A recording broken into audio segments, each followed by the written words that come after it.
Hello, good evening, Caitlin. Again, thank you for joining me tonight. You're very brave. And again, this is going to be a one-to-one live event, but of course, many of you will be watching this video recording later on. But Caitlin, of course, feel free to ask any question that you may have. We are actually going to start the very last topic of microeconomics. This is the last chapter of microeconomics, and this is the last topic as well. So in this chapter, we first talked about how to correct market failures. We talked about how to measure and reduce inequalities in wealth and income. And we also talked about the various limitations of government intervention, the various reasons for which government intervention can create some cost, or reasons for which the effectiveness of government intervention can be undermined, and we call that government failure, essentially. The last topic is pretty big. If you look at my PPT, I think I was a bit crazy. There are 600 slides. I don't know what happened to me. I was very motivated. Of course, you know, the way I build my diagrams, the fact that there is one slide for each stage makes it artificially long, but still there is a lot of content. It is very detailed, and perhaps what is going to be the most important about these two workshops, because yes, we will divide this topic into two workshops, half tonight and the second half next week for our last workshop together. But what I'm going to try to do during these workshops is to emphasize what is very important for your students, what they absolutely need to know for the exam. And then I will also tell you what content can be overlooked, and things on which you should not spend too much time. For macroeconomics, they might be workshops later in the academic year, but as you have probably noticed, I am already running a bit late preparing the resources, like the summaries. So rather than moving forward, I would rather stop and upload all the missing resources, like the summaries, the concept cards, the list of definitions, and also to improve some PPTs. So first, before I move on and before I schedule any additional workshops, I want to make sure that all the content is available for you guys. So that's why I'm going to pause for some time, and we'll see later for macroeconomics. Okay, so what's the plan for today? Essentially, I want to explain everything until perfect competition. So I need to explain what is the labor market, what we mean by the demand for labor, what are the characteristics of that demand for labor, what are the factors that influence its elasticity. Then we'll talk about the supply of labor, same thing, what it is. We'll distinguish the individual supply and the market supply, and we'll see that the individual supply of labor can have a weird backward bending shape. I will explain why. And then we will just essentially look at what happens in a perfectly competitive labor market, how we find the equilibrium. And just like what we studied earlier in terms of perfect competition, we need to analyze the characteristics of the equilibrium in terms of efficiency, of course. Okay, let's get started. And of course, Caitlin, anytime you have a question, please just type your question in the chat box. Okay, let's get started. So I usually just start with some reminders about maybe the first thing they ever learned in economics, because yes, we are going to learn about a resource market. So far, we have mostly focused on product markets in which we trade goods and services. Well, not necessarily final, but goods and services. The labor market is one example of a resource market or a factor market in which households and firms, they trade and they meet not to trade goods and services, but factors of production. And what is very interesting, and that's perhaps the first thing that you should really tell your students, is that in a product market, firms are usually the sellers and people or households are the buyers. But in a resource market, it's the opposite. And especially in the labor market, in that case, in the labor market, people or households, they are the sellers. They are the ones who sell their workforce, their skills, their human capital, essentially. And firms, they are the ones who buy. They are the buyers in the labor market. They demand labor. Why do they demand labor? Because, of course, they need workers to produce. Okay, so it's important to understand that things are reversed between a product market and a labor market in terms of who sells and who buys. All right, so of course, a few reminders about resources, but I'm going to skip that because it's very easy. So this is just a reminder about the factors of production, about the fact of payments, okay, but that's really probably lesson 1 of IGCSE economics. So I don't think it's necessary to spend too much time on this. Yeah, I just essentially copied my PPT on the basic economic problem from AS. So I don't think it is necessary to spend too much time on this. This might be more important. When we studied production in the short run, we distinguished between a different product function. We, in particular, we identified 3 product functions. So now these are reminders, but from A2, and it's always good to make sure that they still remember what it means. We distinguish between the total physical product, which is essentially the overall output you can produce with a given bundle or combination or basket of inputs, the average physical product of any input. So of course, in this PPT, we will be interested in labor. So we are going to look at the average physical product of labor, APPL, okay? But in general, it could be any input X. Well, that's basically the output per unit of input. And the marginal physical product, all right, of course, it is the change in total product or the change in production that is generated by the employment of the last worker. Again, feel free to use some examples just to make sure that they know how to calculate that properly. But again, we have already done this in the workshop on production in the short run, so I do not want to spend too much time on this. And something that we are going to use in this topic, or a concept that we will discuss, is again the law of diminishing returns, which is a short run concept that basically tells us that, well, if you keep increasing the quantity of a variable factor in the short run, okay, so you have a fixed quantity of capital, for example, and you keep adding more and more labor, this law of diminishing returns tells us that there will be a point where the marginal product of labor will decrease simply because we will be overusing the fixed quantity of capital we have, all right? Okay. Again, this is a reminder, so let me move forward. The curves, okay, so again, this is how we can represent this relationship between average product and marginal product. So this is one possible case. So in this case, you see it's quite interesting because we have the marginal product that decreases over the entire range of output, which is possible, okay? Basically, there is no increasing returns. Sometimes you have increasing returns at first, and then eventually the marginal physical product starts to decrease, like this, actually, yeah, like this, okay? So it starts by increasing and then it decreases. That's one possibility too. But sometimes when we graph or when we represent those product functions, we keep things simple and we assume that the marginal product decreases all along, all right? In that case, it is possible to show that the average product also decreases and is above, okay? But again, no big deal. Right, okay, we've seen that before. Another possibility is something like that.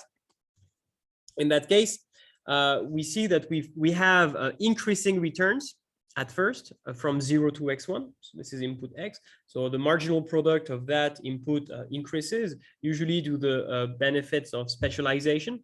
This is what I explained using Rick's pizza truck.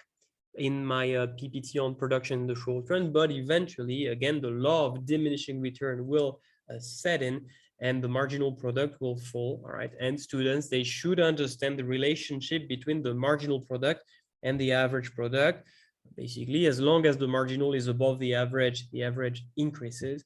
And as soon as the marginal becomes lower than the average goes down, which means that the marginal product must cut the average product in its maximum. Okay, again, these are simply reminders of production in the short run.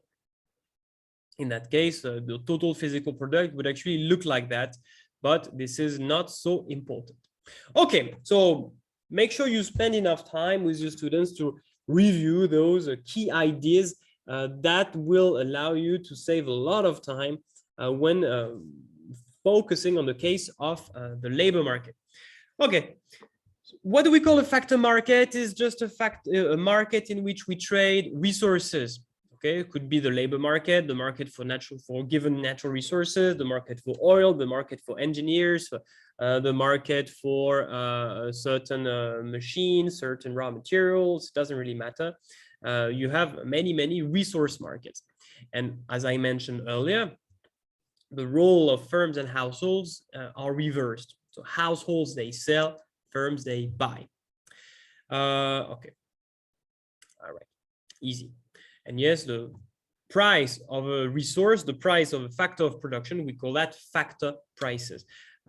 In some exams, this word is used, factor price. So it's important that students know what this means.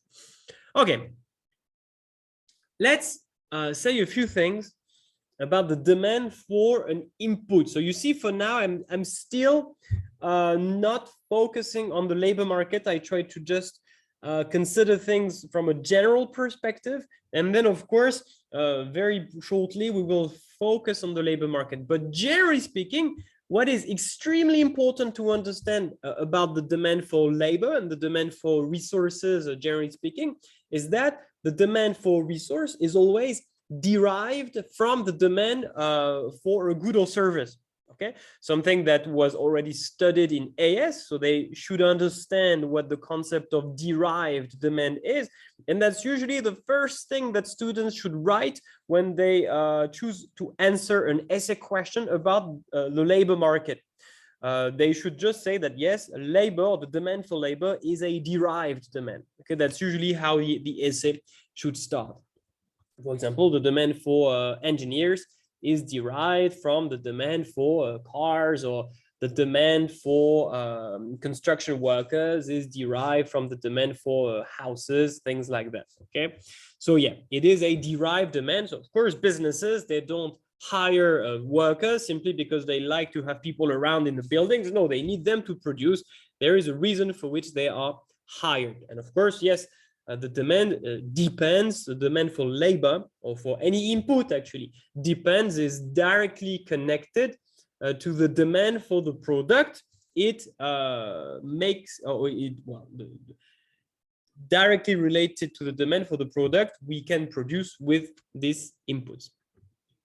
Okay, so what we did earlier when we studied market structures, we already identified what we call the optimum output rule, MC is equal to MR, which basically told us that, okay, if you want to maximize your profit, you should produce a given level of output such that the marginal cost of production is equal to the marginal revenue of essentially selling one more unit.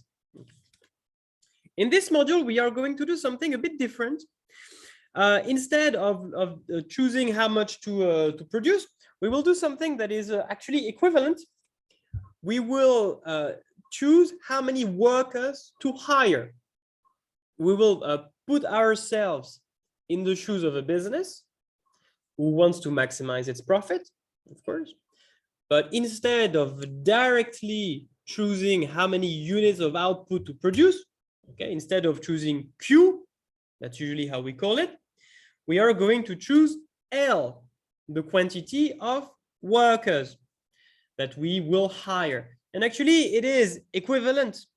It is the same problem, because if you choose a quantity of labor, if you choose a quantity of worker, then at the same time, you choose a level of output. Because remember that in the short run, for any given number of workers, for any given level of employment, you have a certain level of production. Okay, so the problem is equivalent, but in terms of the analysis, it looks very different. Okay, all right. All right, so that's what we do here when we study the demand for an input, and in particular the demand for labor. We basically ask ourselves, okay, I'm a business.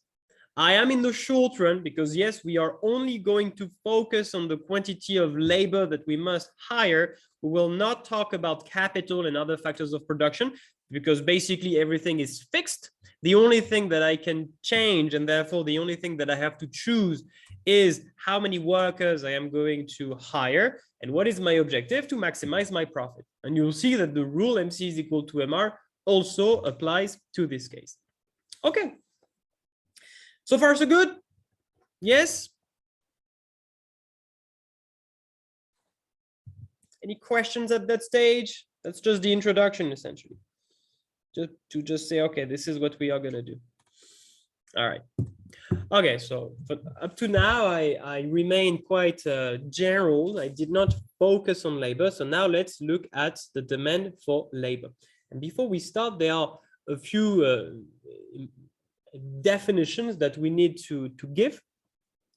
The first one is what we call the marginal factor cost of labor.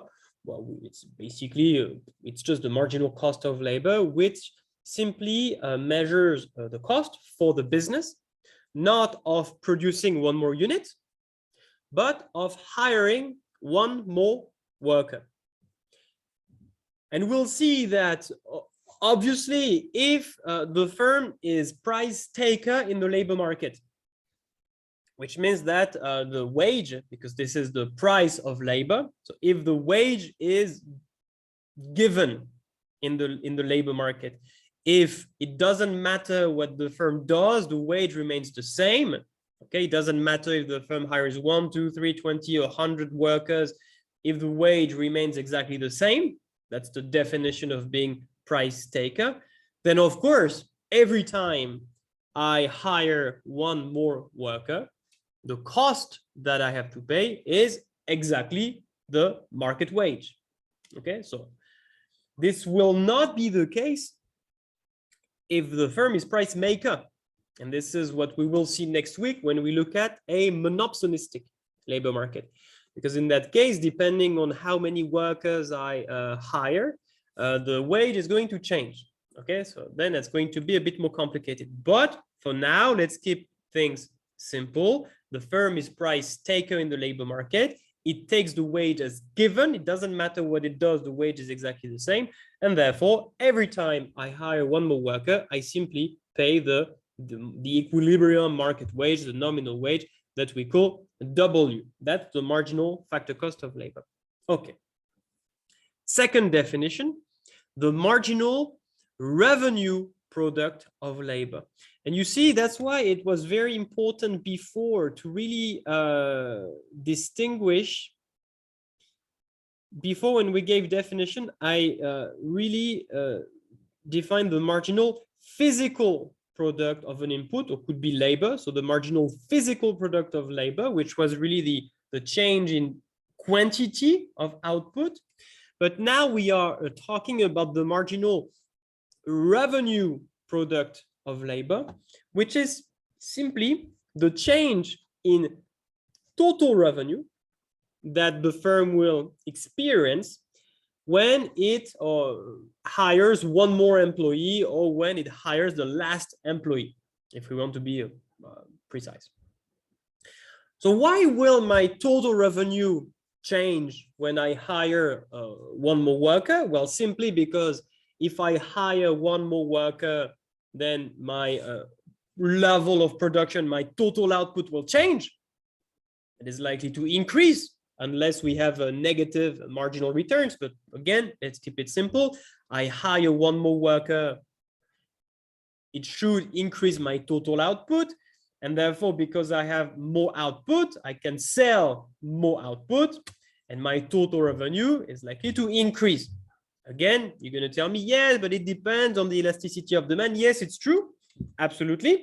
But to start with, we will assume that the firm is also price taker in the product market. And therefore, again, it takes the price of its output as given.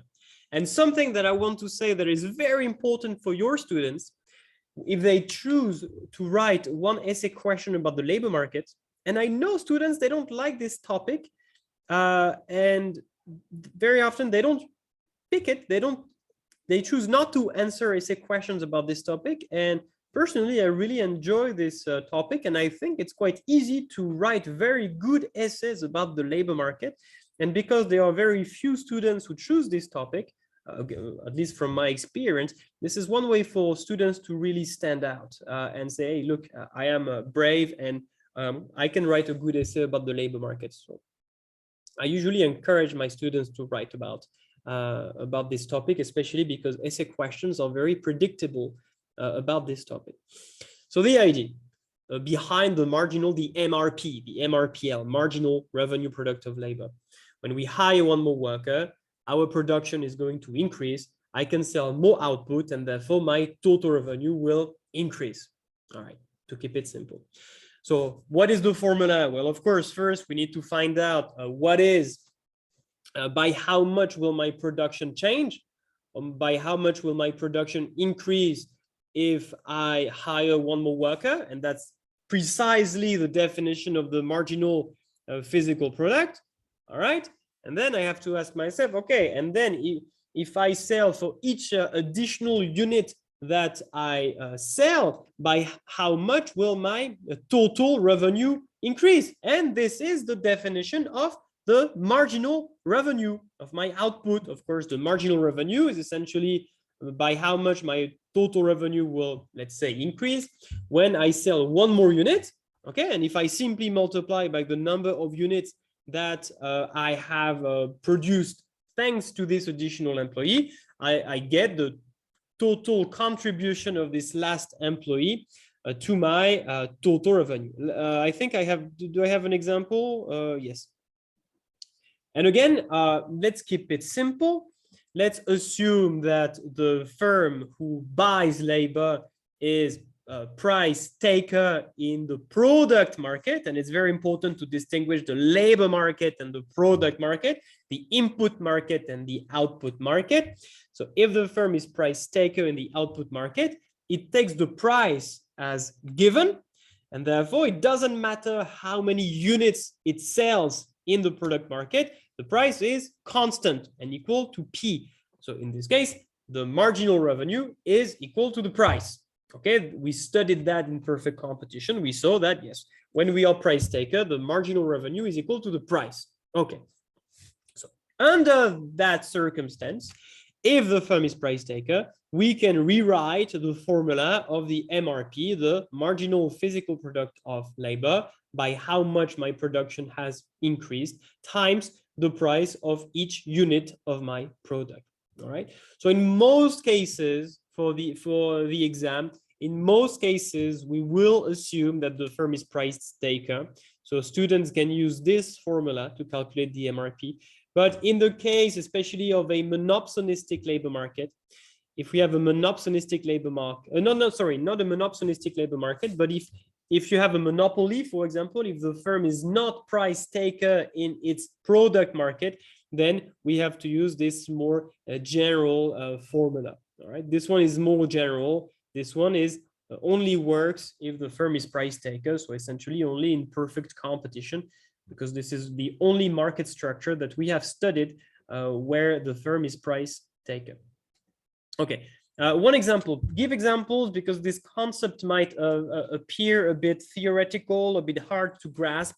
So an example with figures might help. So let's say that we have hired one additional worker. Let's just call it the last worker that we have hired. And thanks to this last worker, our total product, our total physical product has increased by 4 units. Okay, so we can say, all right, the marginal physical product of labor is equal to 4 units of output. Okay, and let's say that we produce $10. What costs $10? I don't know. Books. Okay, we sell books, and each book is sold at $10. And in that case, of course, this last worker has produced 4 additional books, so allowed us to produce 4 additional books. Each book is sold at $10. So overall, this means that hiring this last worker has generated an increase in total revenue equal to $40. And this is precisely what we call the marginal revenue product of labor. And you see that we have something that is very similar to the optimum output rule, MC is equal to MR.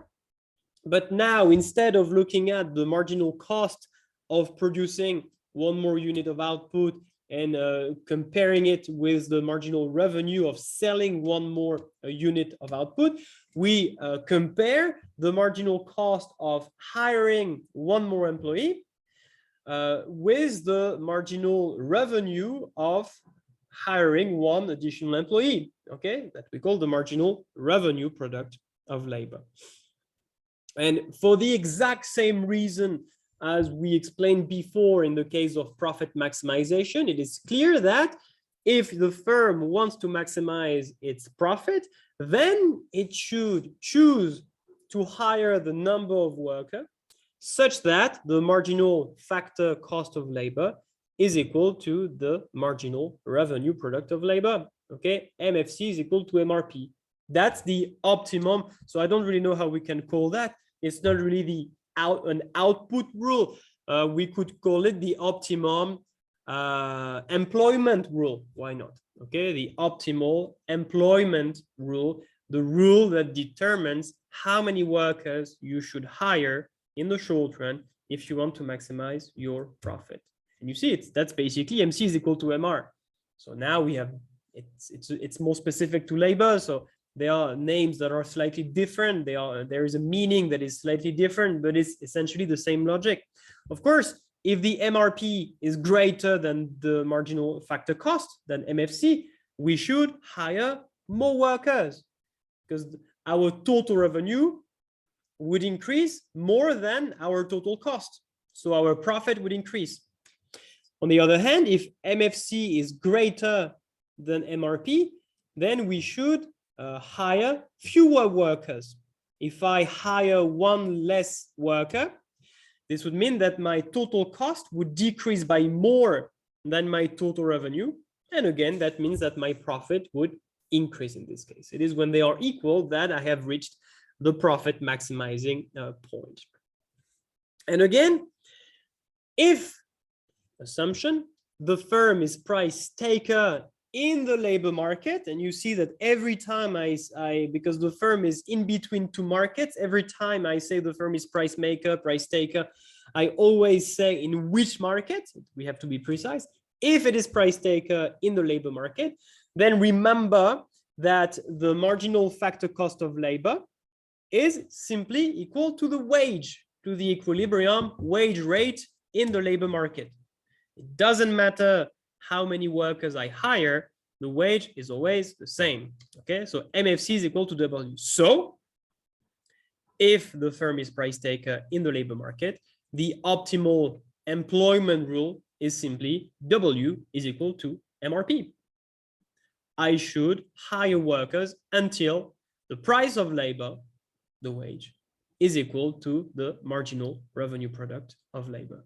Okay, and what does it mean? Something very simple. It means that the demand for labor is simply the MRP. The demand curve for labor, if you want, is the MRP curve. Again, only if the firm is a price taker in the labor market.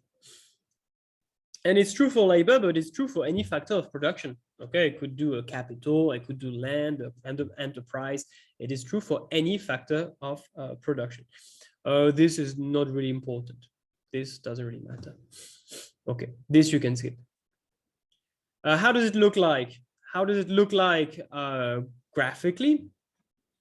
if we have on the horizontal axis the quantity of labor, and on the vertical axis, I'm going to do two things. I'm going to represent the marginal physical product of labor and the marginal revenue product of labor. So let's start with the marginal physical product of labor, MPP. And let's say that the price of my output, so this is not the price of labor, this is the price of the output, is $2. How can I calculate the MRP? Well, again, if the price of the output is $2, it means that I am price taker in the product market. Right? It doesn't matter how much I sell, the price of my output is $2. So if I want to calculate the MRP, I simply have to multiply my marginal physical product of labor by 2. Okay, and when I do that, I would get something like this. Okay, so the blue line is simply twice the red line. So this is the MRP.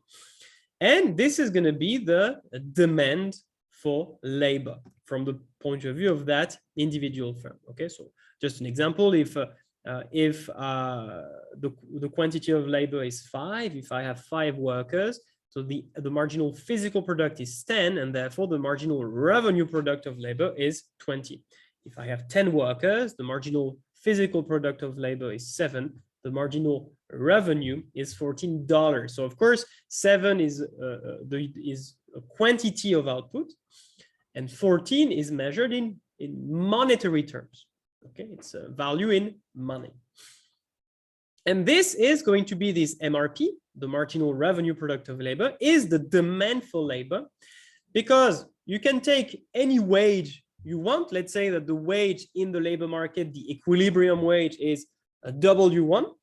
Okay, remember that the wage in that case represents the marginal factor cost of labor. Every time I hire one more worker, I simply have to pay W1. So how many workers should I hire if the wage is W1? Well, of course, simply this quantity, L1, L for labor, of course. L1, as long as the marginal revenue product of labor, MRP, is greater than the MFC, I should keep hiring more workers, and I should stop when the two are equal, optimal employment rule. If the wage is W2, well, same thing. Of course, I should hire this quantity of labor. And you see that essentially you can take any wage you want. The MRP curve just gives you the quantity of workers that you must hire. And this is exactly the definition of a demand curve. How can we define the demand for labor? Well, you can simply take the standard definition of a demand curve and adapt it to the case of the labor market. But this would be the relationship between the wage rate and the quantity of the number of workers that firms are able and willing to hire over a given period of time in order to maximize their profits. That's the definition of the demand for labor. Okay, then there is a pretty cool exercise, pretty nice exercise that I have designed for students to be able to practice everything that we have studied about the demand for labor, and to summarize everything there is to know about this particular topic. So what I did is that I have created this very simple table where you simply have here the number of workers from 0 to 5 and the total physical product of inputs. Okay, so we see that it is increasing and then it is decreasing. Why not? So we would have essentially increasing returns, then diminishing returns, and then eventually the negative returns. And there are a few things that students have to do to calculate the marginal physical product of labor. Pretty easy. Calculate the MRP. Well, that's easy too, because I assume that the firm is price taker. Yeah, it operates in a perfectly competitive product and labor markets. So the firm is price taker in both markets. I give you the equilibrium wage rate in the labor market. I give you the equilibrium output price in the product market. So we can very easily calculate the MRP. And then we can plot it on a graph. So if you want to skip this part with your students, you can skip it because it's always a bit long for them to to graph it properly. And then we can, I can give information about the fixed cost of production. I assume it is $10, a fixed cost of production. We are in the short run. I can calculate the total revenue and total cost and determine the level of employment that maximizes the profit. And you will see that this is consistent with the optimal employment rule that we have identified earlier. Okay, so first, let's calculate the marginal physical product. Okay, so I think there is no need to comment, pretty straightforward. The MRP, well, the price of the output is $5. Okay, so I simply have to multiply the marginal physical product by 5. So I multiply everything by 5, and I have the marginal revenue product of labor in dollars, of course. The total revenue, so here is simply the number of the total physical product, the number of units that I have sold multiplied by 5, the price of each unit. Okay, so 10 times 5, 18 times 5, 22 times 5, blah, blah, blah. The wage, so the wage is, of course, it is constant because we are price taker in the labor market, $30. And I can actually start to compare, but I will do that later, the marginal revenue product of labor and the marginal factor cost of labor. So this should help us identify which level of employment maximizes profit. But let's pretend we don't know that rule. Okay, let's just say we don't know how to do it. Let's just calculate all possible profits so we can choose which one is best. So we have a fixed cost of $10. Okay, this is given in the exercise. So I can calculate my variable cost. So of course, it's simply the number of workers that I have times the wage. Okay, so for example, here 120 is just 4 times 30. So I can calculate the total cost simply by adding the fixed cost and the variable cost. And now I have total revenue and I have total cost. So I can simply calculate the difference to get the profit. And what do we see? We see that it is when hiring 2 workers that my profit is the largest. Okay. When I have 2 workers, I have a profit of $20. I cannot do better than that. All right. But actually, we could have found that solution without calculating the profit, simply by using the optimal employment rule by comparing the marginal revenue product of labor and the marginal factor cost of labor. So for example, should we, if we start from 0, okay, let's start from 0 and let's just ask ourselves, should we hire 1 more worker, yes or no? So should we hire the first worker? Well, it would bring us $50. It would cost us $30. Yeah, good idea. Should we hire the second worker? It would bring us $40. It would cost us $30. Yeah, pretty good. Let's hire a second worker. Should we hire a third worker? It would bring us $20, but it would cost us $30. So no, clearly hiring a third worker would decrease our profit by $10. And this is precisely what we see here. The third worker decreases my profit of $10. So I should hire exactly 2 workers.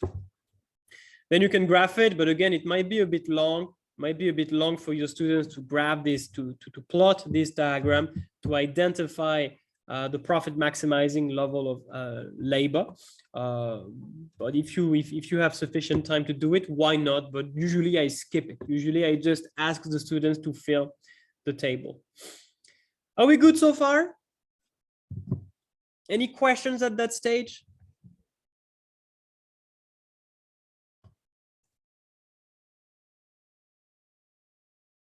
All good? Okay. Right, then this is a part that can be maybe not skipped, but reduced a lot. Everything about the average revenue product of labor, you can skip most of it. Actually, I just want to say one thing. I'm not going to explain everything, and I think you should really skip most of it. If you want to go through the PPT. Everything is explained quite clearly, hopefully. But there is only one thing that matters for the exam. And what matters for the exam is this. The labor demand curve is given by the decreasing section of the MRP curve, which lies below the ARP curve, the average revenue product of labor. So in particular, if you have your MRP curve like that, and your ARP curve like this, then the demand for labor would look like this. Above this wage rate, it would be 0. Below this wage rate, it is given by the MRP. All right. So there are two things you can do with your students. You can just say 3 things, actually. First, you can just skip it because there are very few questions about that. You will never have an essay question in which students must explain that. And MCQs about this particular aspect of the topic, there are very few, maybe 2, and not recently. So that's option 1. This is not the option that I recommend. Option 2, you can show them this graph and say, all right, remember that. Remember that the demand for labor is not the entire curve. It's only the part below the maximum of the ARP curve. Okay, only this part. You can just say remember without explaining. That's not the option that I recommend. Option 3, this is the option that I recommend. You can explain to them. First, you can show them this graph and say, hey, look, the demand curve is not the entire MRP curve. It's only this section. And then you can just explain them very briefly and say, remember when we talked about perfect competition? When we talked about perfect competition, and perhaps let me try to graph it. When we talked about perfect competition, there was something, oh, wow, very big arrows. There was something very similar when we studied the shutdown price. When we studied the shutdown price, I'll try to graph it. That's even bigger. Was too big. Let's try again. All right. That was our average variable cost in perfect competition, right? This was our marginal cost. Zoop. Okay, please forgive me. I'm not going to label the axis. It's not very easy. Price, quantity, price, of course. And what we said is that when we studied the supply curve in perfect competition, remember that we said the supply curve is only this section, right? Only this section of the marginal cost. So it was the upward sloping section of the marginal cost that was above the minimum of the average variable cost. Simply because if the price was too low, the firm would shut down. And therefore, if we shut down, we don't produce anything. And so the supply is 0. Okay. So essentially, the supply curve in perfect competition looked like that. Again, before a certain price, the shutdown price, we choose not to produce. And they will probably remember, hopefully. And what you can say them, what you can tell them is, well, it's the same thing. It's exactly the same problem in the labor market. But now it's not if the price is too low, we will shut down. If wages are too high, we will shut down. I repeat, it is not if the price of our output is too low, we should shut down, so we don't produce anything. It is if the wage rate is too high, above a certain level, then in that case, we are better off shutting down. And of course, if we shut down, the demand for labor is 0. Okay, we are not going to hire any workers if we shut down. So you see, if you just take this graph and you flip it, well, you end up with something that is almost the same. You see, you just flip it, you have exactly the same thing. You just replace ARP by average variable cost, MRP by marginal cost, and you have it. And this is really the same thing.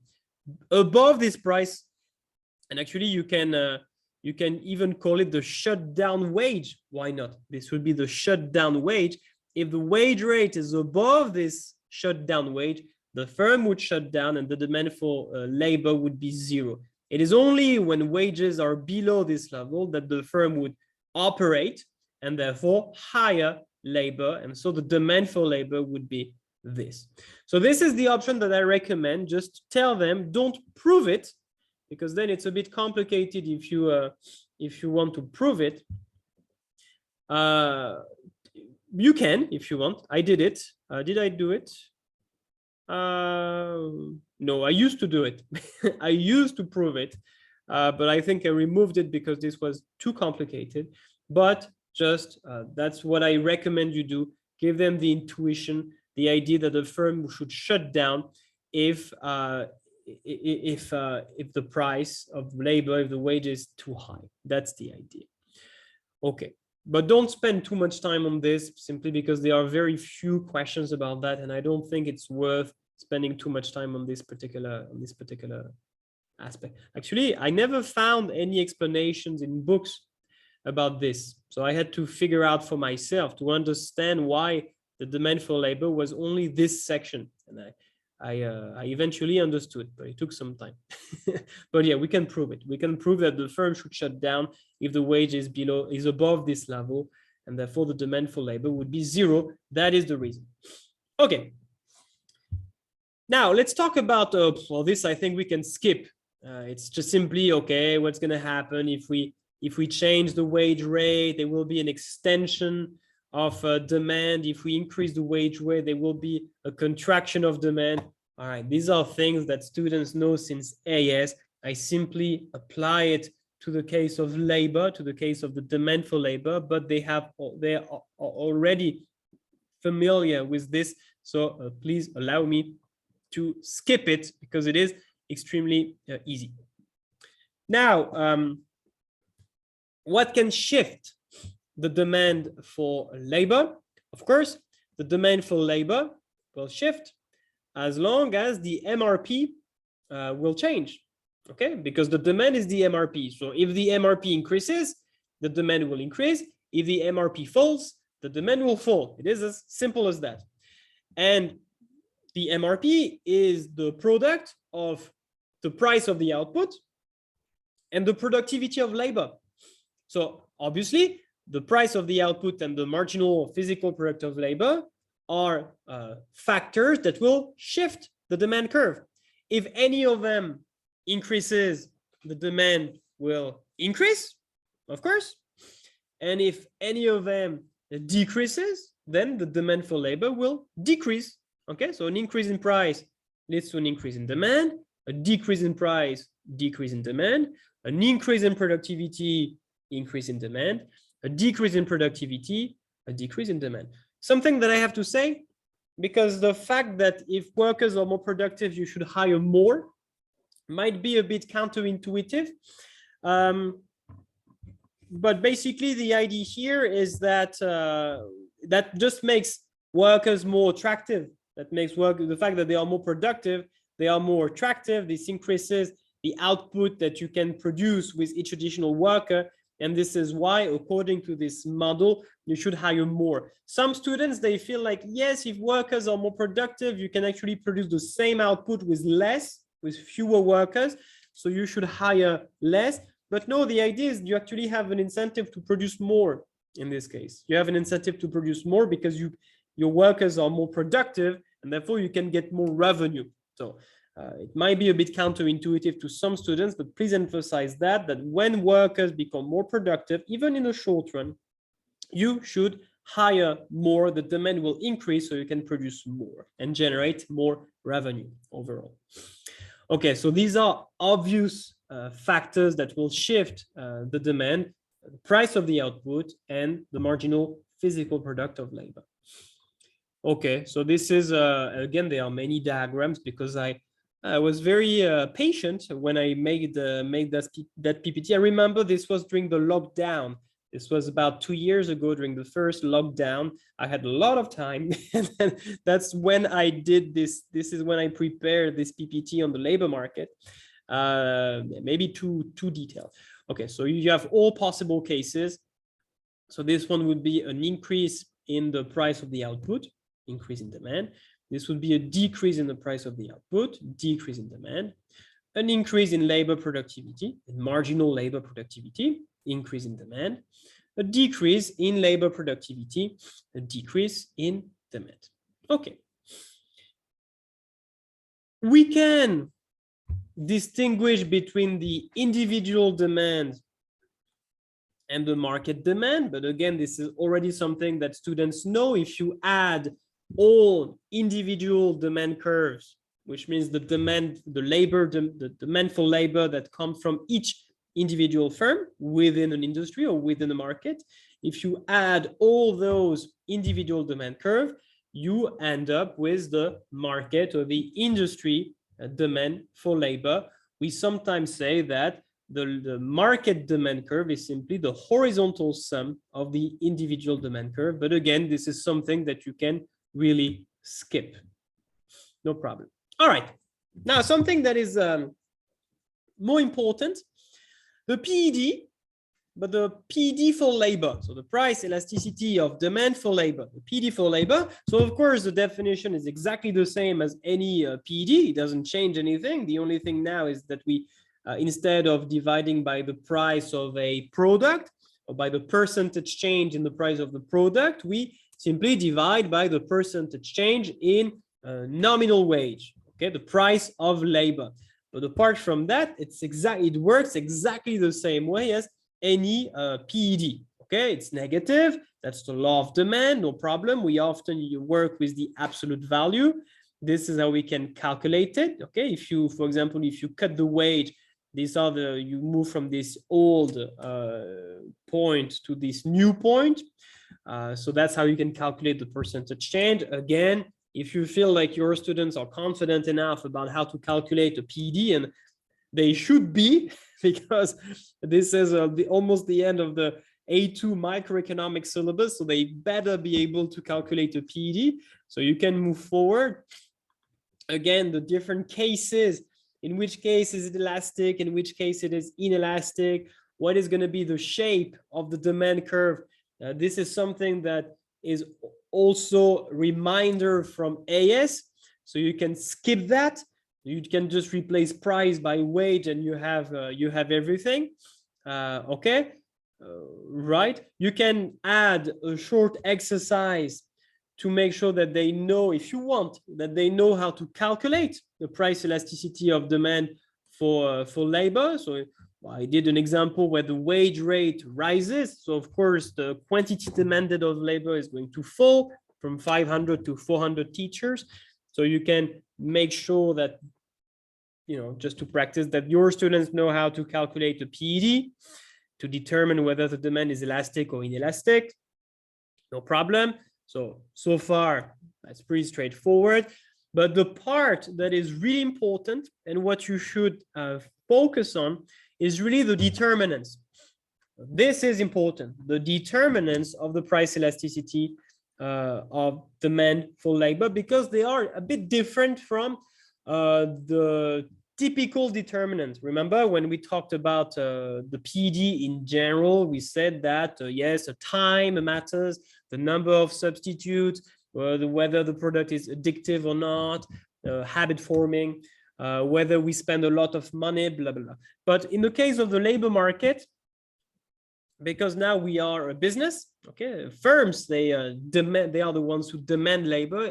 The determinants, some of them are similar, others are different, and this part is definitely important. So do not spend sufficient time explaining it.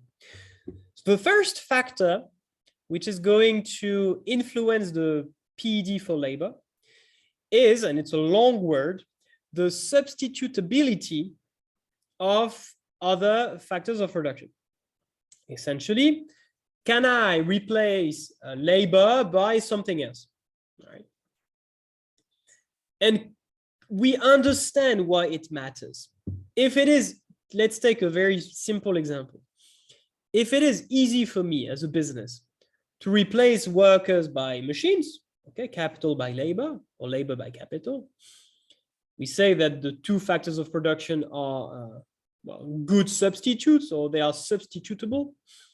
Then, of course, if the price of labor rises, well, I'm simply going to hire fewer workers and instead buy more machines. So the demand for labor would be elastic, would be wage elastic. A high wage leads to a fall in the quantity demanded of labor. But if it's difficult to replace labor by workers by machines, or in that case, even though the wage rate rises, well, basically there is no way around it. I can't replace my workers by machines, and therefore I am basically stuck with paying a higher wage to my employees. It's difficult for me to reduce my level of employment because I can't replace workers by anything. And in that case, the demand for labor will be more wage inelastic. Okay, so basically the rule, the easier it is to replace labor by other factors of production, the more wage elastic the demand for labor. Of course. Well, I think this one makes sense. All right, so that's what I explained. So you have the relationship and you have the intuition. Okay, if labor and capital are close substitutes, an increase in the wage rate will lead to a decrease in the quantity of labor demanded as firms replace workers by machines. Pretty simple. All right. And of course, this the extent to which we can replace one factor of production by the other depends on time, because it usually takes time to do that. Okay, you can't replace workers by machines overnight. So even if it is possible, even if you can replace workers by machine, you need sufficient time to modify or to adapt your production process. Okay, you can't do this overnight. So again, time matters in the sense that it influences the ability of businesses to adapt their production process. All right. So the longer the time period you consider, the more time you give businesses to adapt to change the market conditions, the more price elastic the demand for labor. All right. The PET for labor also depends on the demand for the product. Okay, so remember, the demand for the product is the demand in the output market. All right. And in particular, it depends on whether the demand for the product is elastic or inelastic. Because if the demand for my product is very inelastic, okay. And condition number two, if wages increase. So for me as a business, it's bad news, right? Because it means that my cost of production rises. But if the demand for my product is very inelastic, well, what I can do is simply to raise the price of my product. Wages have increased, so I have a higher cost of production. All right, I can simply raise the price of my product to restore or preserve my profit margin. And the reason for which I can do that is because the demand for my product is very inelastic. So I am not going to lose many consumers when raising the price. And therefore, it is not going to significantly affect my total revenue. Or at least it's not going to significantly affect my profits. But if the demand for my product is very price elastic, for example, if there is like a lot of competition, very strong price competition in the product market, then I know in that case that as soon as I raise the price of my product, I am going to lose many, many customers, and it's going to be very costly for my market shares and for my profit. And in this case, if wages increase, well, in that case, it's a bit hard for me to increase the price of my product. And it's likely that my profit margin will really take a hit because my cost of production rises, but I can't really increase the price of my product. So why does it influence the PED for labor? Because if the demand for my product is inelastic, well, in that case, the demand for labor is also likely to be inelastic. The price of labor rises. It doesn't matter. I can still hire the same number of employees, and I will simply have to raise the price of my product to preserve my profit margin. Okay, so the demand for labor is inelastic. But if the demand for my product is very elastic, and if wages rises, then it's likely that I will decrease the number of workers that I hire in an attempt to reduce my cost of production. And so I don't have to raise the price of my product too much, so I can preserve my profit margin and my market share. Okay, so that's the idea. The more price elastic the demand for the product, the more wage elastic the demand for labor. And same thing for each factor, you have an explanation. So this is the statement and this is the explanation. If you have, yes, an increase in the wage rate, it's going to lead to a decrease in the supply of the product. And the more price elastic the demand for the product, the larger the decrease in the equilibrium output and the greater the reduction in the quantity of labor demanded. This is also how you can see it from a graphical perspective, but I would rather go ahead with my initial explanation of why it matters. But there is another way you can approach it, and there is another way you can explain it. So we have two factors already, two factors that influence the price elasticity of the demand for labor. Another factor is the share of labor in total cost. And this one really works the same as when we studied the PED in AS.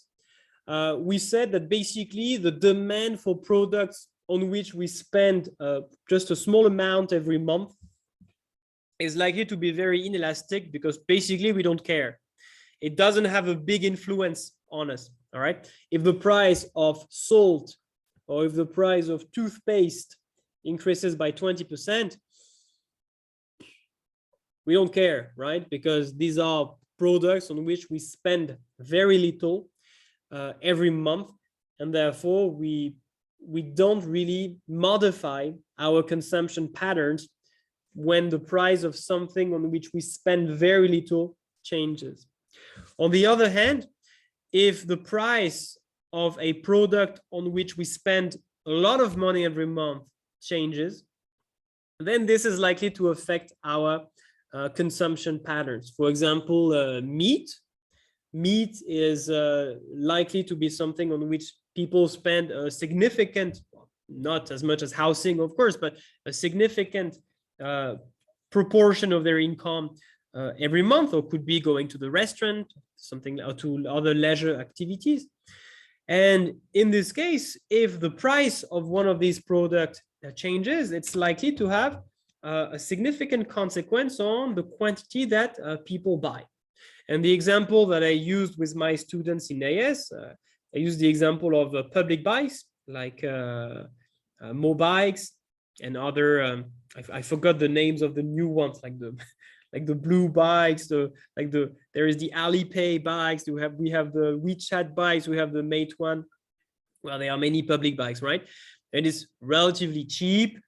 And even though the price increases by 20 or 50% 1 month, it is not likely to significantly affect your consumption because it still represents a very low proportion of your income.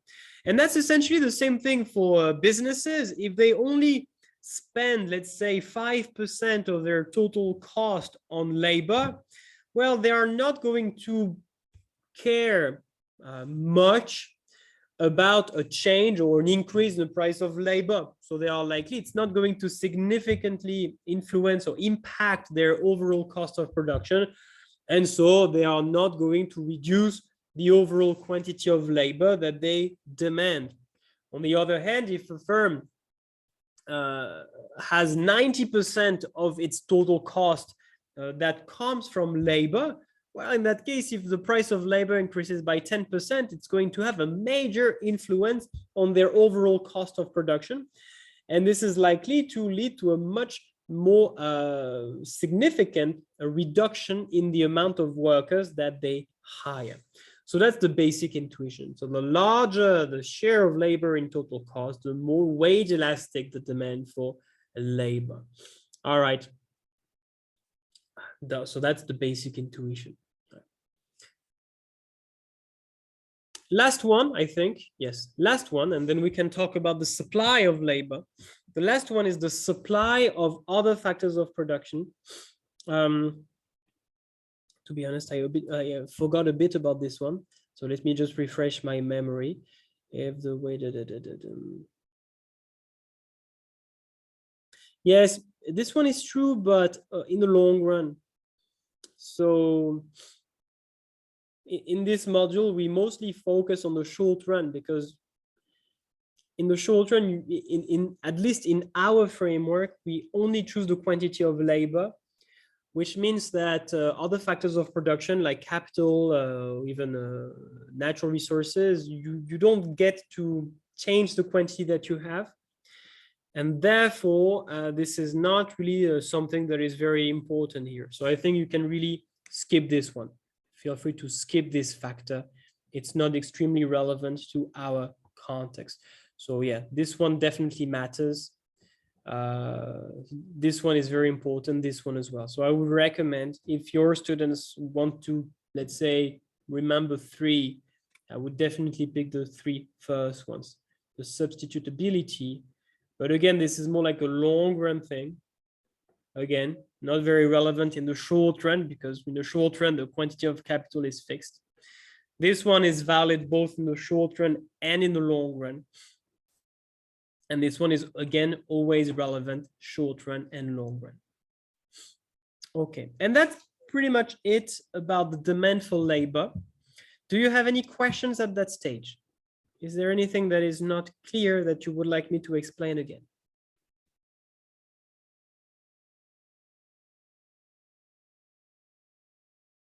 Or are we ready to move on and talk about the supply of labor?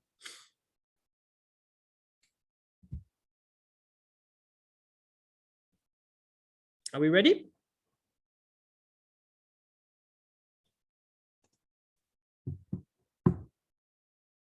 Do we need to explain the demand for labor if firm is price maker? No. The only thing that you can say is you can simply state that in that case, the formula, in that case, the formula of the MRP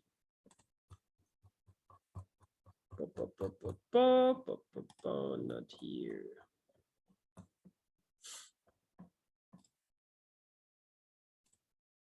All right, you can simply say that in that case, if the firm is price maker in the product market, then this is the formula of the MRP.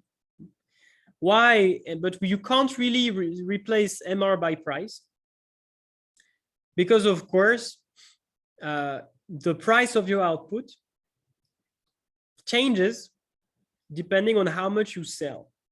So it's no longer a constant. If you choose to sell a low output, the price is going to be very high. But if you choose to sell a large output, the price at which you can sell it will decrease. But if you are price taker, of course, it doesn't change. So you can simply say that overall, this definition is always true. It doesn't matter if the firm is price maker or price taker in the product market. In the particular case of perfect competition, the marginal revenue is simply always equal to the price. And therefore, you can rewrite the MRP equation. That's it. But you don't need to give any extra explanations about that. No.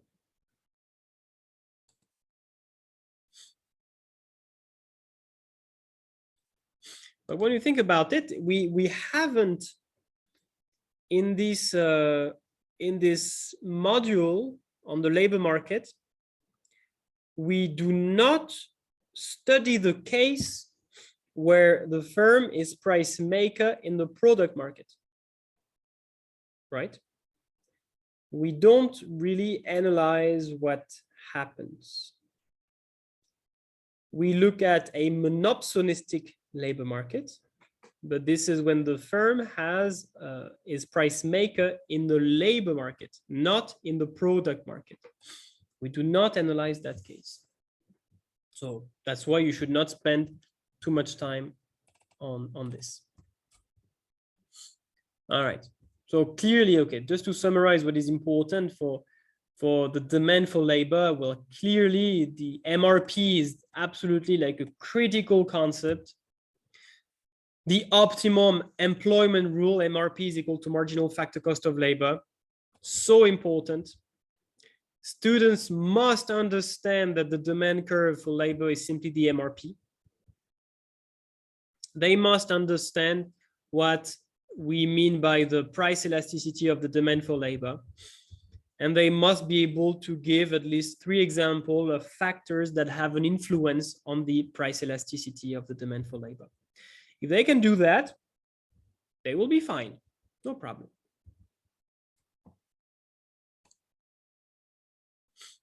Okay, let's talk about the supply of labor. And you see, I used this picture because yes, who supplies labor? People, especially as soon as they have graduated from university, they usually offer their workforce in the labor market. And I just noticed that this poor girl does not appear to have feet or hands.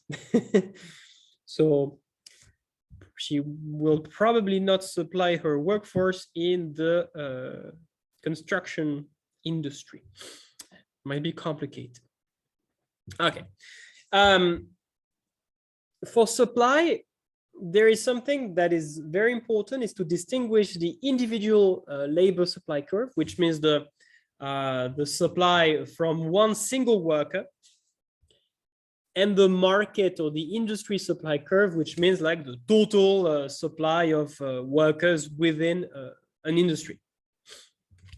Why is this important to distinguish? Because the curves have different shapes or may have different shapes. Okay, so for let's start with the easy one, the market supply curve or the industry supply curve. We, by assumption, we just say, okay, it's upward sloping, just like any supply curve. So if the wage rate rises, then people will want to sell more. Okay, they will be attracted by the higher wages. They will be more willing to work, and therefore the number of workers or the quantity, number of hours supplied at the wage rate will increase with the wage rate. Okay, just like any supply curve. But in the case of one individual, things might be a bit more tricky, and the individual supply curve may have, not always, but may have a backward bending shape. So it would basically, this would mean that as you start, if you start from a wage of 0 and you increase the wage, then at first the quantity supplied would increase, all right? But above a certain wage rate, if you keep increasing it, the quantity supplied would fall. That's a bit weird, right? So, but it's not always. So this is one possibility. It's possible that the individual supply curve is simply upward sloping. That's one possibility. But another possibility is to have something like that. Weird, right? Where first it increases, and then after this wage level, it decreases. And it's important to understand why this is the case. And to be able to explain it properly, because there are actually a lot of MCQs and essay questions in which students may want to explain that. So you see at first, when I increase the weight from W1 to W2, the quantity of labor that is supplied increases from L1 to L2. But if I keep increasing the wage from W2 to W3, the quantity of labor that is supplied falls from L2 to L3. All right. How can we explain that? Well, actually, the explanation comes from what we call the labor-leisure trade-off. As an individual, let's say every day, we have a certain number of hours at our disposal. Let's say 24. We have 24 hours, and we have to choose how many hours we will work and how many hours we will not work. So leisure in this model is simply time where you don't work. Okay. So sleeping is considered leisure. All right. So repeat, you have to choose basically how to allocate your time between work and not work. Not work or leisure is great because it provides satisfaction.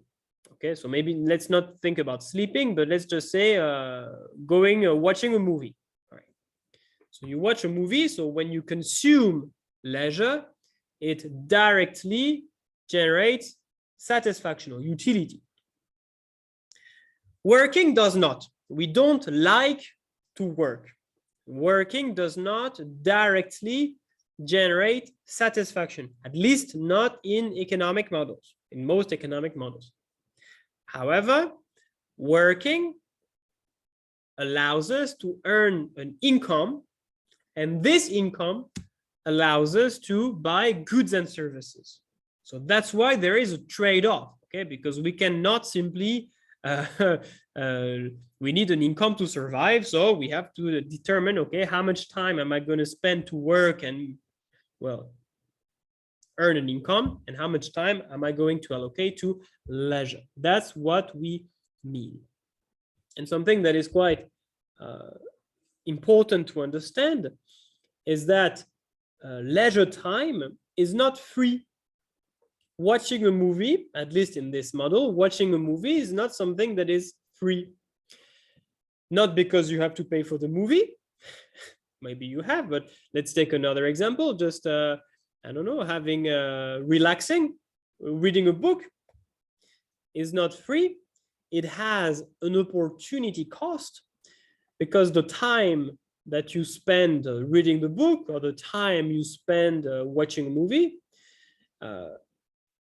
could have been used to work more and to make more money.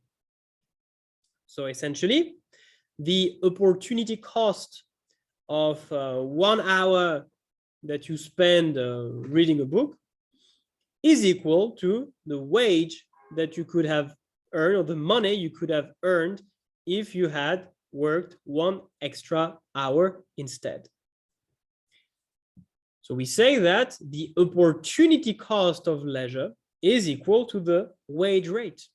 Okay, it is not free to enjoy leisure time.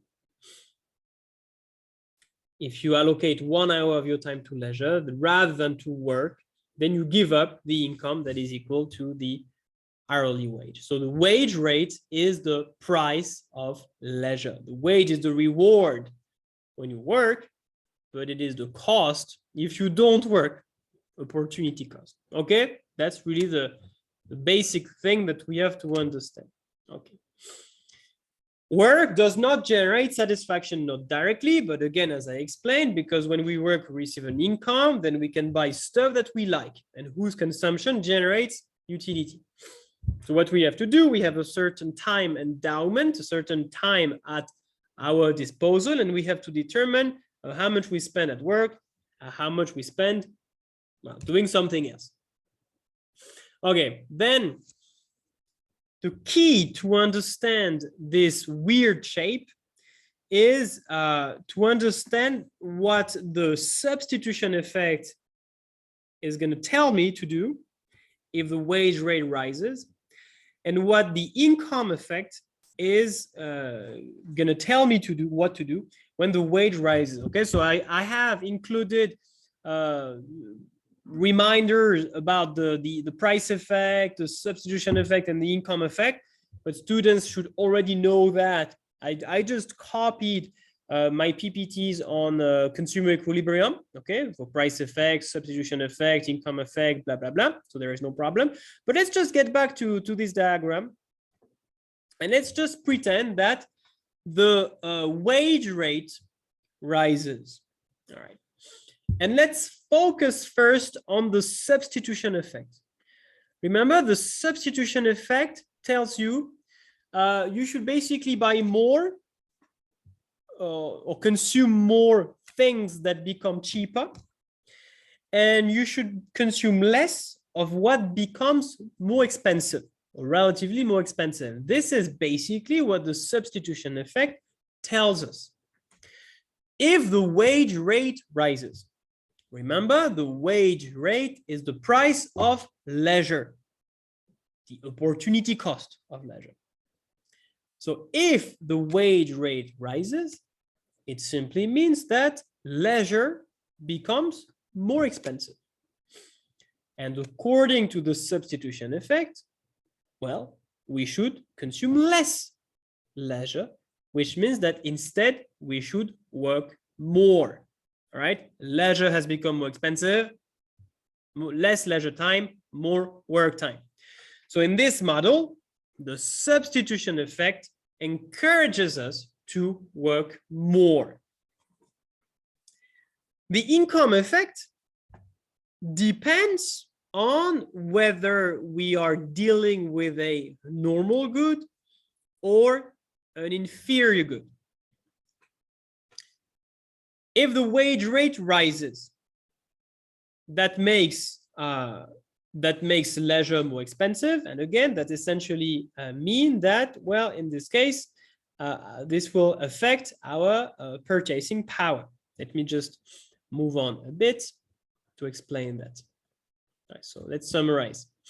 The substitution effect, I said, tells me, hey, you should work more, you should purchase less leisure. Leisure has become too expensive, so you should enjoy less leisure time and more work time. Okay, but let's have a look at what it means for a worker to have a high wage rate. If you receive a higher wage rate, it means you have more purchasing power for a given quantity of number of hours that you work. If you have a greater purchasing power, should you buy more of a product or should you buy less of a product? It actually depends on whether it is a normal good or an inferior good. Let's just assume that leisure is a normal good. That's usually the assumption that we make because most goods are normal goods. So let's just say that leisure, like most goods, is a normal good. So if I have more purchasing power, I should consume more leisure time. So the income effect tells me, hey, you should consume less leisure time, you should purchase more leisure, and therefore you should work less. So you see that there is something that is quite interesting in this case. On the one hand, if you increase the wage rate, the substitution effect tells you you should work more because leisure has become more expensive. But the income effect tells us you should work less because now you have the purchasing, you have more purchasing power and you can afford more leisure time. So just like when we had an inferior good in consumer equilibrium, where you had the income effect in one direction and the substitution effect in another direction, this is exactly the same thing here. The two effects, they work against each other. And depending on which one is the most powerful, the quantity supplied, the overall price effect, can either be positive or negative when the wage rate increases. And the assumption that we make, if I go back to this diagram, the assumption that we make, because again, it is just an assumption, we assume that at low wages, below this one, below W2, for low wages, we assume that the substitution effect is stronger than the income effect. So that's why when the wage rises, we supply more labor.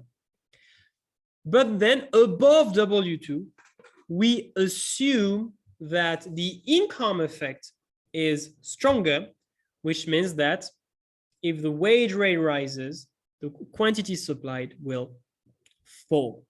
And this is why at the end of the day, we have this weird backward bending individual supply of labor. So this is the assumption that we make. All right. Okay. So that's basically the conclusion. At relatively low wages, if we assume that the substitution effect is stronger, then if you increase the wage rate, people will work more. But at relatively high wages, if you increase the wage even more, then the quantity supplied of labor will fall. So we have this backward bending shape. Okay. So here, substitution effect is stronger than income effect. But here, the income effect is stronger than the substitution effect. And this is quite important. And it seems like during the exams, there are many questions about that. And students are often expected to explain the shape of this individual supply of labor. So I hope this makes sense now. Basically, if you to summarize in just 2 sentences, there are 2 effects. The substitution effect tells me to work more if the wage rate rises because leisure has become more expensive. But the income effect tells me to work less if the wage rate rises because I can afford more leisure time because my purchasing power has increased. So the 2 effects work against each other. At low wages, we consider that the substitution effect is stronger, but at higher wages, we assume that the income effect is stronger. And overall, that explains this backward bending shape. Then you have a lot of slides where I explain that using indifference curves and budget lines, but this is definitely way beyond the syllabus. Students are not required to understand that and to illustrate it, but just if you have very curious students, or if you are curious yourself about how we can use indifference curve and budget line to explain or to illustrate this backward bending individual supply of labor, then you can have a look at this and hopefully this will make sense to you. But of course, do not do that with your students. Okay, so just like for the demand for labor, you can move from the individual supply of labor to the market supply of labor simply by adding the individual supply curve of all workers within the industry, all workers within the market, and you will have the total supply of labor. It's the horizontal sum of the individual supply curves. Okay, that's always the same thing, so I'm not going to spend too much time on this, but remember that the market supply of labor is always assumed to be upward sloping. Okay, so if you have something like that, it's always the supply curve of one individual. Okay, it's never going to be the supply curve in the entire market, one individual worker. For the market or the industry supply, it's always going to be upward sloping like this. Always cannot have this backward bending shape. But for an individual, it can be both, can be either upward sloping or could be backward bending. Both cases are possible. Okay, changes in the wage rate. Again, I show an extension of supply and a contraction of supply, but students should already be familiar with this. So no problem. We can also talk about the different things that can make the supply curve shift. Okay, yeah, and actually there are quite a few. But before I move on, is there any question about what we've done so far? Is it okay? Does it make sense? Especially this backward bending supply curve. Can we move on?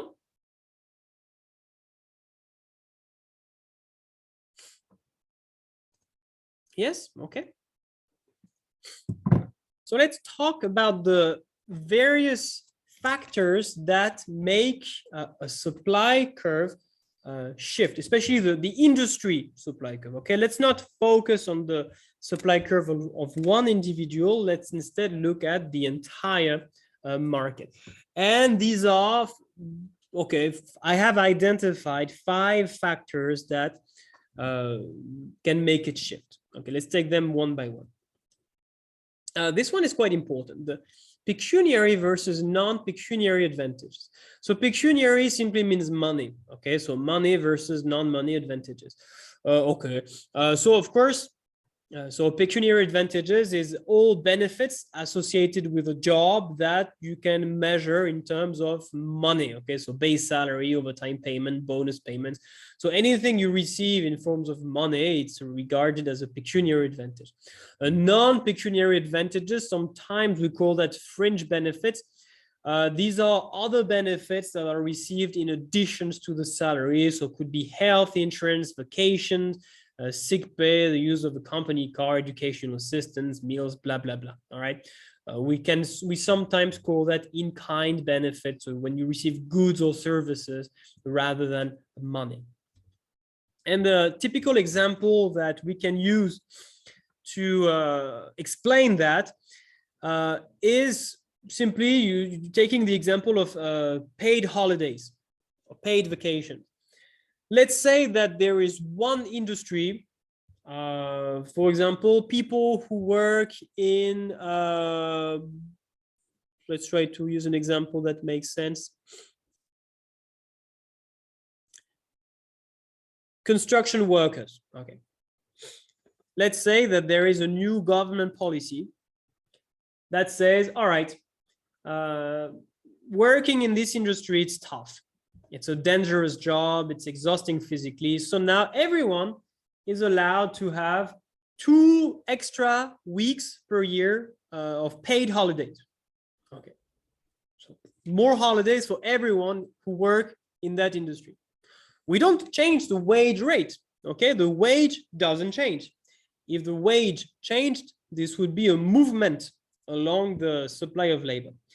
But here, of course, we make working in this industry more attractive, which means that there are more people who would want to work in that industry.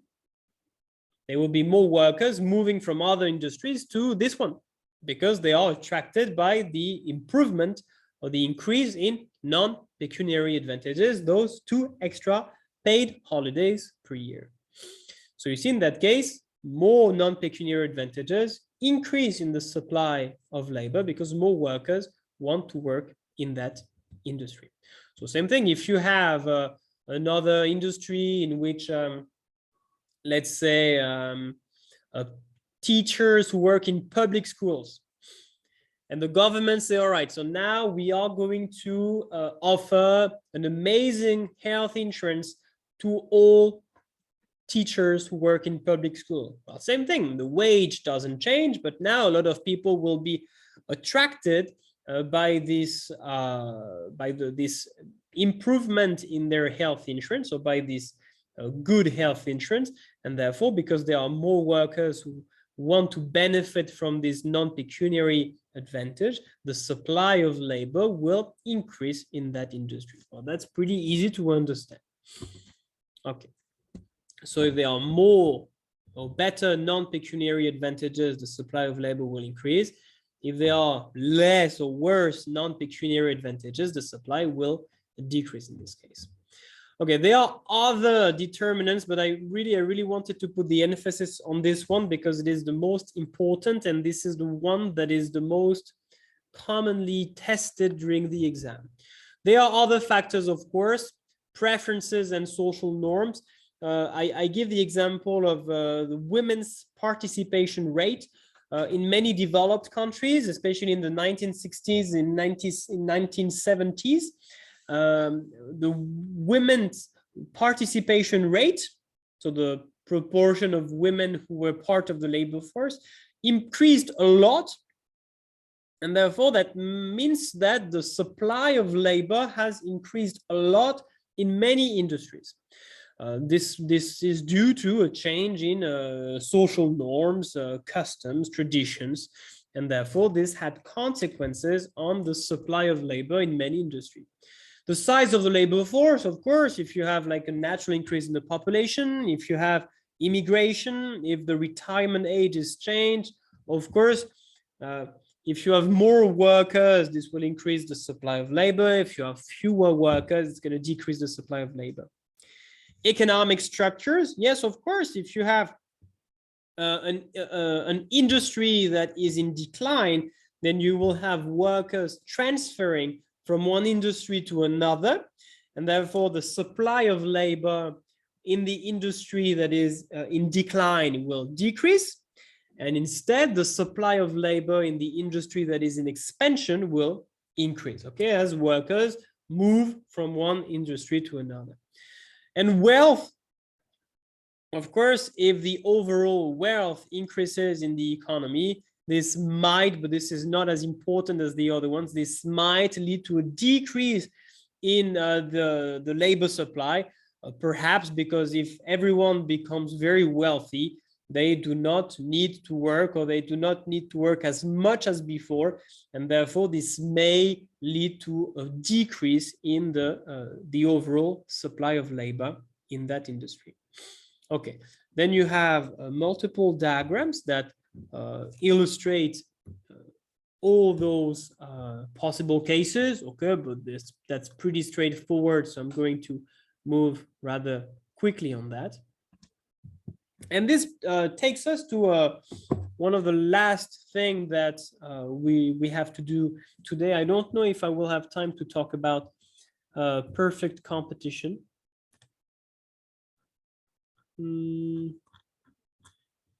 We'll see if I have time. Otherwise, I will just save it for next week.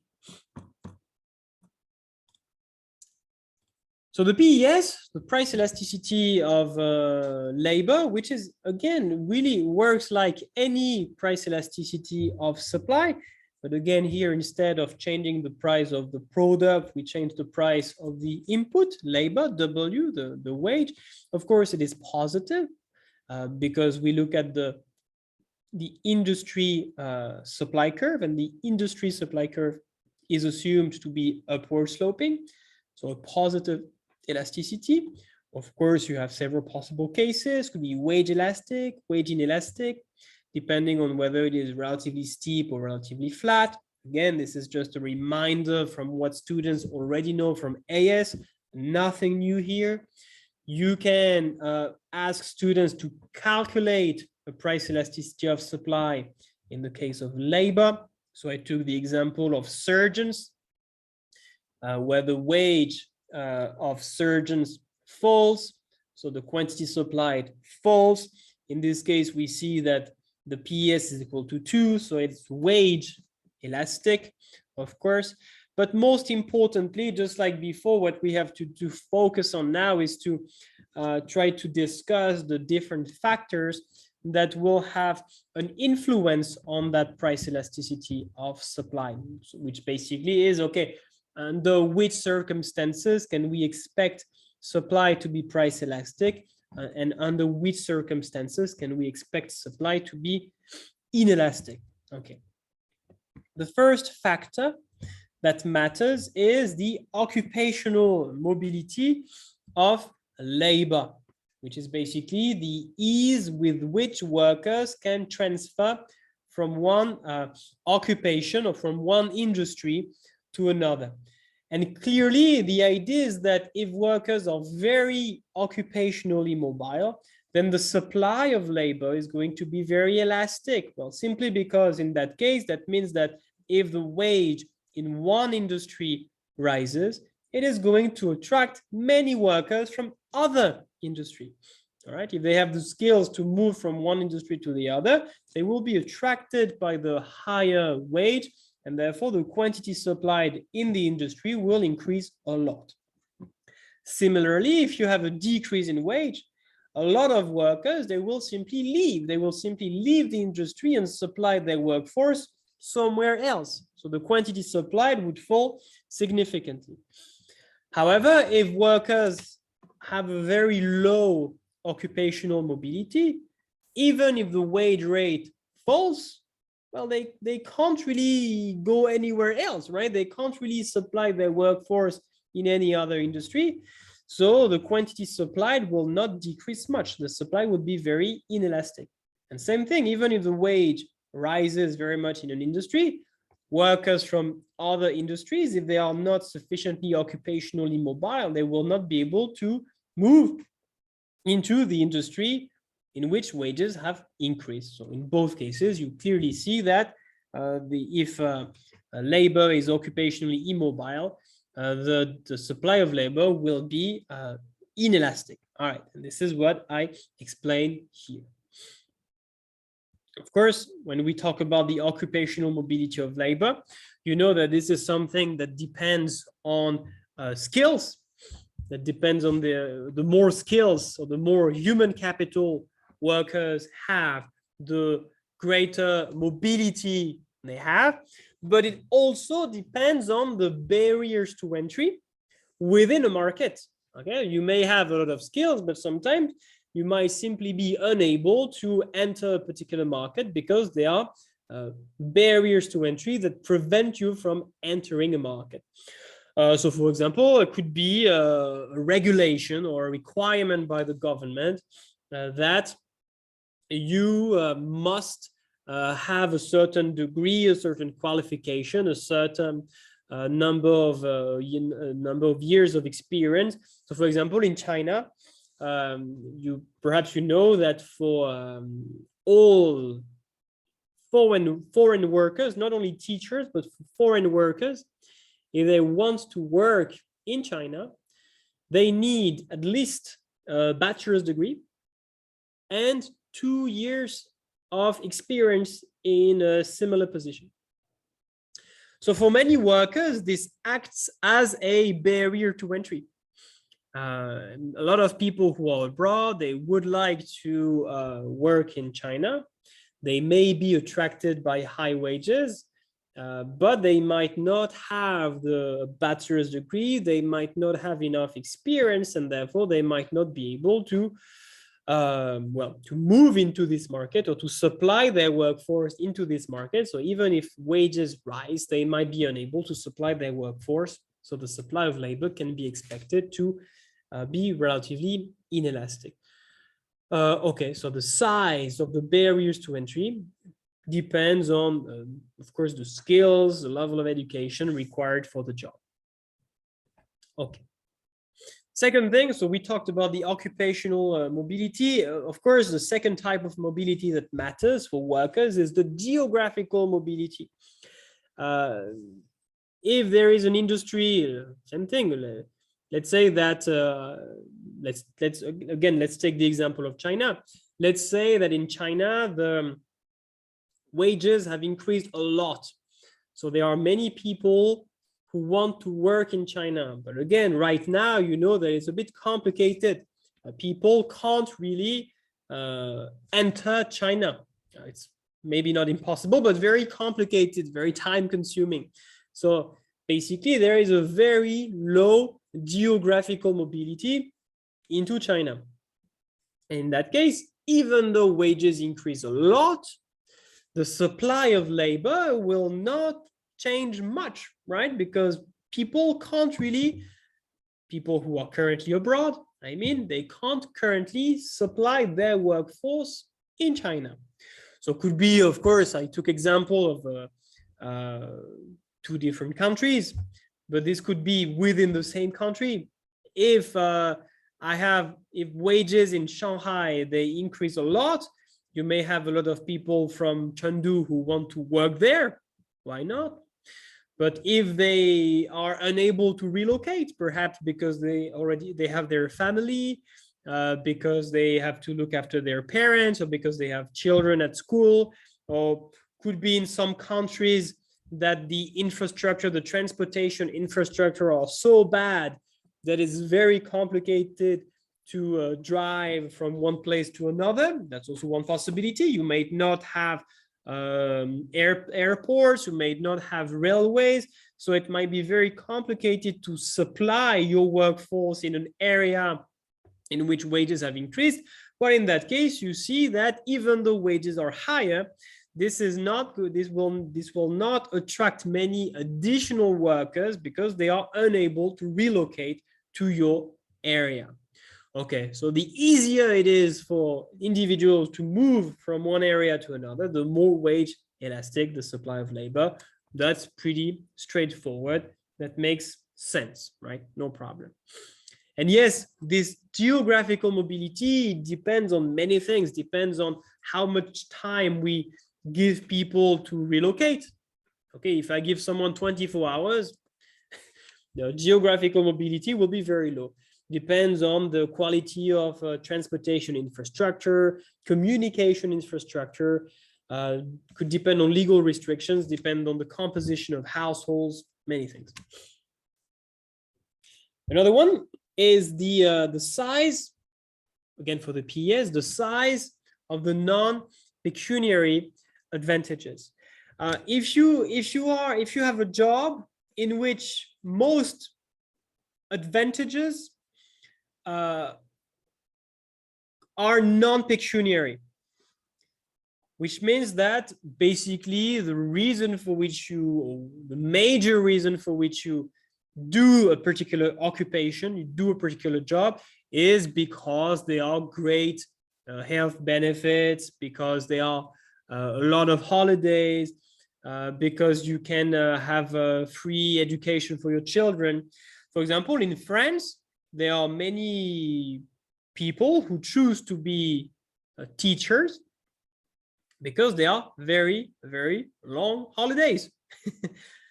In France, we have, let me try to remember. So we have 2 weeks at the end of September or beginning of October, 2 weeks for Christmas, 2 weeks in February, 2 weeks in April, and 2 months during the summer. And there are many smaller holidays, like National Day, like days off. So in that case, teachers who work in France, the reason for which they do this job and the reason for which they supply their workforce in this market is mostly because of those non-pecuniary advantages. And actually, wages are very low. If you work as a teacher in France, you will not get high wages. Well, simply because, on the other hand, you get very good non-pecuniary advantages. So basically, my point here is that if there are very important non-pecuniary advantages, you don't really care so much about the wage. It becomes less important than in a job in which there are zero non-pecuniary advantages, because in this case, the only thing that motivates you to do the job is the wage you receive. In that case, you are very sensitive to the wage rate. The wage rate has a major influence on your decision to supply labor. But if the wage rate is just minor relatively to the non-pecuniary advantages, you are not very sensitive to changes in wage rate because you still have very important non-pecuniary advantages. All right, that's the basic idea here. Yes, and of course, I use the example of vocations. When you have a vocation for a particular occupation, you might still supply your workforce even if the wage is very low because, well, again, doing this job is a vocation. You don't do that for money, basically. Okay, so the last one is perhaps a bit less important, but the two first factors are definitely major. Okay, the occupational and geographical mobility of labor, there are two factors that have a major influence on the value of the price elasticity of supply. Okay. Do you have any questions up to now? Is it okay? Does it make sense?